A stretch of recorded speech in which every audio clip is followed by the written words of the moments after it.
द्रौपदी के चीरहरण का प्रयास असफल हो चुका था। पांडव अपना राजकाज, धन, वैभव, प्रजा, यहाँ तक कि अपने भाई और अपनी पत्नी को जुए में हार चुके थे। द्रौपदी का प्रलाप पूरी कुरुराज सभा में गूंज रहा था। द्रौपदी का क्रोध इतना तीव्र हो चुका था कि वह समस्त कुरुराज सभा को श्राप देने वाली थी कि तभी उस राजसभा में जहां स्त्रियों का आना वर्जित था, गांधारी का प्रवेश होता है। गांधारी विलाप कर रही द्रौपदी को श्राप न देने की प्रार्थना करती है। गांधारी द्रौपदी से कहती है कि हे पुत्री, श्राप न देना, अपने इस वंश को श्राप न देना। यह लोग जैसे भी हैं मेरे हैं, यह लोग तेरे भी हैं।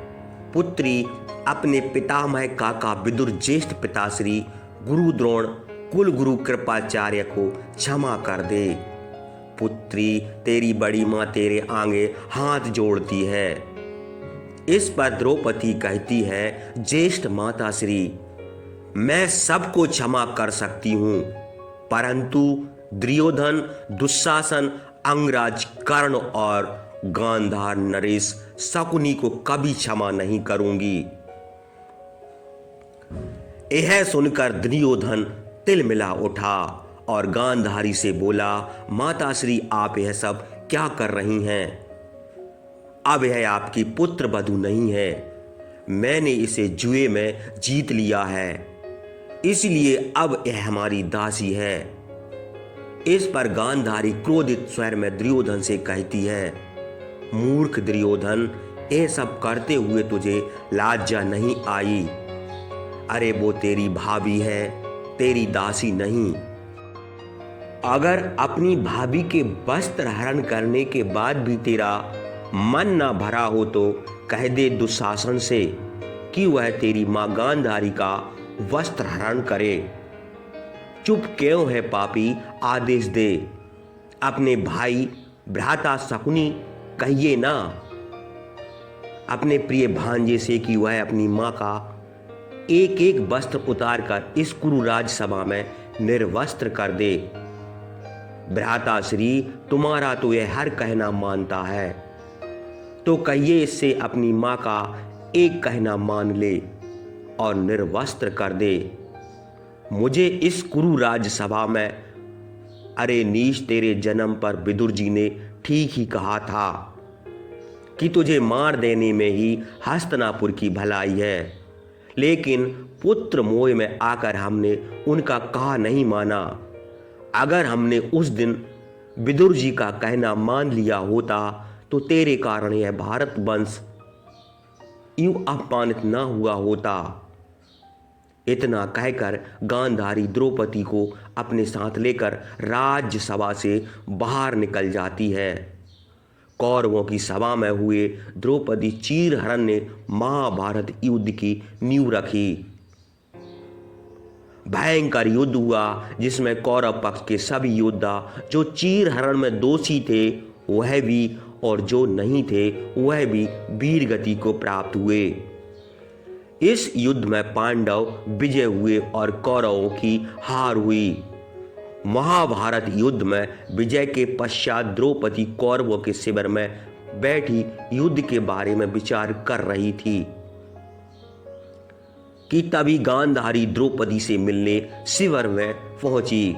गांधारी ने द्रौपदी से कहा, हस्तिनापुर की महारानी द्रौपदी की जय हो। क्या आप मेरा प्रणाम स्वीकार करेंगी?